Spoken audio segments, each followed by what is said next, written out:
Good morning everyone. Today is 24 सितंबर और आज का डे है थर्सडे।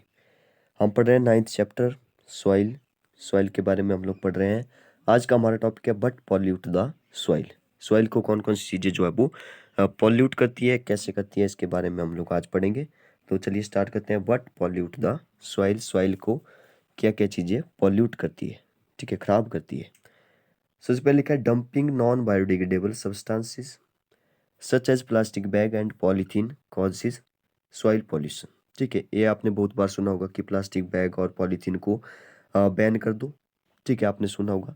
तो ये चीज़ें क्या होती है, नॉन बायोडिग्रेडेबल होती है। नॉन बायोडिग्रेडेबल का मतलब ये हुआ कि जैसे आप लोग कोई ऐसी चीज़, जैसे कि मिट्टी में कुछ ऐसी चीज़ें फेंकते हैं, जैसे कि आपने जो है वो बचा हुआ खाना फेंक दिया मिट्टी में। ठीक है, तो 2-3 दिन बाद जो है वो आपको वो नहीं दिखेगा, क्योंकि वो बायोडिग्रेडेबल हो जाएगा, मतलब कि वो मिट्टी में मिक्सड अप हो जाएगा। ठीक है, लेकिन जैसे कि प्लास्टिक हो गया, पॉलीथीन हो गया, ऐसी चीज़ें जो है वो बायोडिग्रेडेबल नहीं होती है, मतलब कि मिक्सड अप नहीं हो पाती है मिट्टी के साथ, तो वो सॉइल को पॉल्यूट करती है। ठीक है, कई हज़ार साल या कई 100 ईयर्स भी लग जाते हैं कई बार। ठीक है, लेकिन काफ़ी टाइम लग जाता है इनको जो है वो मिक्सड अप होने में सॉइल के साथ। तो प्लास्टिक बैग्स और पॉलीथीन को तभी कहा जाता है कि यूज़ मत करो, इनको बैन कर दो। ठीक है, क्योंकि ये क्या है, सॉइल को पॉल्यूट करती है।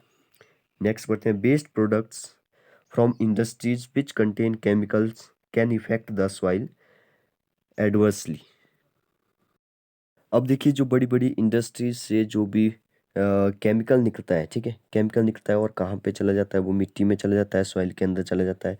ठीक है, तो वो भी जो है वो मिट्टी को पॉल्यूट करता है। ठीक है, इफेक्ट करता है उस पर। तो आगे लिखा है excess use of fertiliser and particles pollute the soil and decrease its fertility.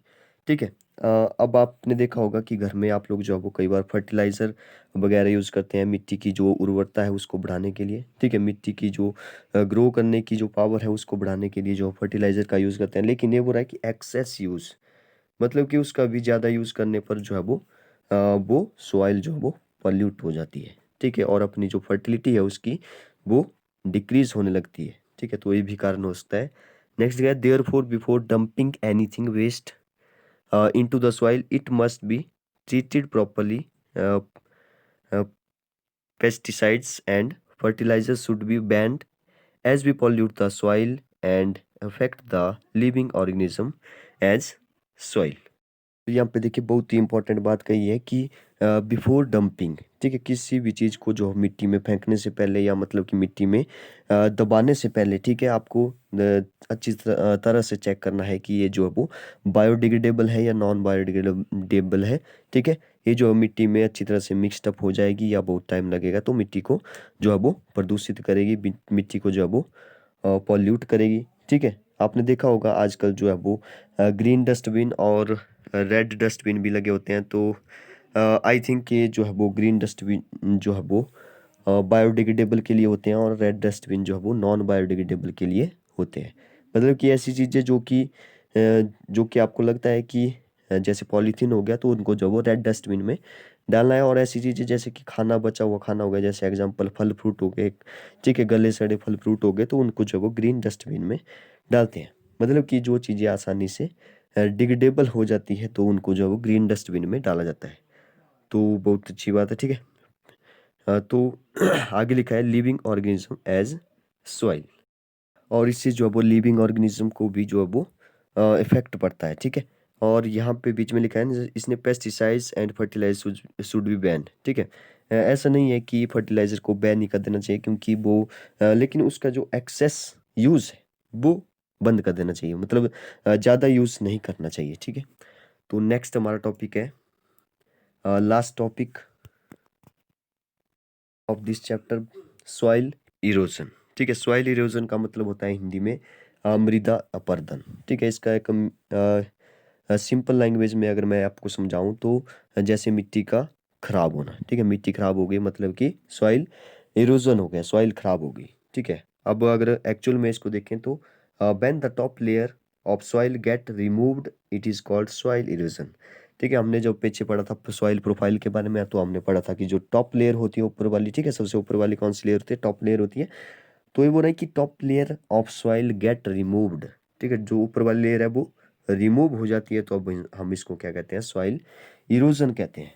ठीक है, soil erosion mainly occur when the soil is left loose without vegetation और व्हेन डिफॉरेस्टेशन अकर। ठीक है, इसका क्या मतलब हुआ, देखिए यहाँ पे लिखा है सॉइल इरोजन जो है वो वेजिटेशन से, विदाउट वेजिटेशन से, ठीक है, विदाउट वेजिटेशन और डिफॉरेस्टेशन अक्कर। ठीक है, विदाउट वेजिटेशन का मतलब हुआ कुछ भी उस मिट्टी में जो है वो कुछ भी ना उगाएं तो वेजिटेशन नहीं होगा। ठीक है, आगे लिखा है इसने एक और वर्ड डिफॉरेस्टेशन। डिफॉरेस्टेशन मतलब कि जो ट्रीज है उनको जो है वो कट डाउन करना, ठीक है, उनको जो है वो काटना, ठीक है, वो डिफॉरेस्टेशन होता है। तो ये जो है वो ऐसा नहीं है कि ये दो ही कारण है, ठीक है, सॉइल इरोजन के। यहाँ पे लिखा है मेनली अक्कर, ठीक है, मेनली जो है वो इन दो कारणों से ही जो है वो ज़्यादा सॉइल इरोजन होता है। अब देखिए कैसे होता है, इसको ध्यान से समझिए। जैसे हमने पहले पढ़ा कि सॉइल इरोजन जो है वो ऊपर वाली जो टॉप लेयर है वो रिमूव हो जाती है। अब देखिए जैसे कि यहाँ पे ट्री है, ठीक है, जैसे कि मैंने यहाँ पे जो है वो एक ट्री बना दिया छोटा सा,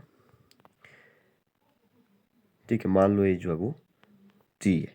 ठीक है, अब इसकी जो रूट है वो आपको पता है कि ऊपर वाली लेयर में जो है वो इधर उधर गई होंगी। ठीक है, ऊपर वाली जो लेयर है इधर उधर गई होगी, तो यहाँ पे क्या होगा, जैसे रूट्स जो है वो मिट्टी को आपस में जकड़े रखती है। ठीक है, मिट्टी को आपस में पकड़े रखती है, मतलब कि, ठीक है, तो जैसे ही आप लोग पेड़ काटेंगे तो अ, उसकी जो जड़ें हैं, उसकी जो रूट्स हैं वो भी खत्म हो जाएगी नीचे नीचे से। अब जो उन्होंने जो है वो मिट्टी को जो है वो पकड़े रखा था, जकड़े रखा था, तो वो भी जो है वो उसकी जो पावर है वो भी खत्म हो जाएगी। तो इसका मतलब ये हुआ कि पेड़ जो है वो मिट्टी की जो सॉइल इरोजन होता है उसको जो है वो हेल्पफुल रहती है। ठीक है, तो पेड़ों को नहीं काटना चाहिए। ठीक है, विदाउट वेजिटेशन मतलब कि कुछ भी ना उगाने से। अब देखिए कुछ भी नहीं उगाएंगे तो उनकी जो जड़ें हैं वो जड़ें होंगी ही नहीं। ठीक है, जड़ें होंगी ही नहीं तो सॉइल इरोजन होगा। ठीक है, जैसे आगे लिखा है in such situation strong wind and flowing water. ठीक है, अब देखिए कई बार जो है वो स्ट्रॉन्ग विंड चलती है। ठीक है, तो आपको पता है कि ऊपर वाली जो जो मिट्टी है जो उड़ती है। ठीक है, हाँ, तो इससे क्या होता है कि सॉइल इरोजन होता है जब वो स्ट्रॉन्ग विंड चलती है। और फ्लोइंग वाटर, जैसे मान लो ज़्यादा बारिश हो गई, ठीक है, बाढ़ आ गई, तो जो ऊपर वाली लेयर है उसके में जो भी न्यूट्रिएंट्स है वो अ, चले जाएंगे, बह जाएंगे। ठीक है, और आगे लिखा है rain water takes away the top soil and therefore decrease its quality. ठीक है, और जो है वो डिक्रीज हो जाती है वहाँ पे उसकी क्वालिटी टॉप लेयर की। ठीक है, टॉप सॉइल की जो है वो क्वालिटी जो है वो डिक्रीज हो जाती है रेन वाटर से। आगे लिखा है also the kill the organism living inside the soil. ठीक है, आपको पता है कि ऊपर वाली जो टॉप लेयर में हमने पढ़ा था कि बहुत सारे ऑर्गेनिज्म भी रहते हैं। ठीक है, तो उनके लिए उनको भी वो मार देती है। ठीक है, the roots of the plants and tree keep the soil together. ठीक है, ये हमने पढ़ा था कि ये हमने पढ़ लिया कि जो रूट होती है प्लांट की वो जो वो सॉइल को मतलब कि साथ में रखती है, या मतलब कि आपस में जकड़े रखती है।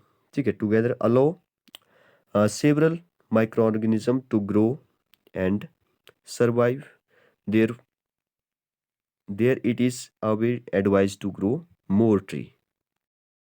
तभी जो है वो आपको बोला जाता है कि ज़्यादा से ज़्यादा जो है वो ट्री ग्रो करिए। ठीक है, क्योंकि तभी जो है वो कम सॉइल इरोजन होगा।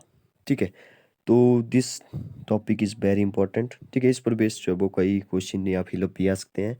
तो this is the end of the lecture and this is the end of the chapter. ठीक है, अब हम जो है वो एक्सरसाइज स्टार्ट करेंगे। तो आज के लिए इतना ही काफ़ी है, इसको आप लोग नोट करिए। जितने भी इस चैप्टर के नोट्स थे वो ख़त्म हो चुके हैं। ठीक है, अब हम कल से एक्सरसाइज स्टार्ट करेंगे, तो इनको आप लोग कॉपी पर अच्छे से लिखिए, होमवर्क भेजिए। Thank you.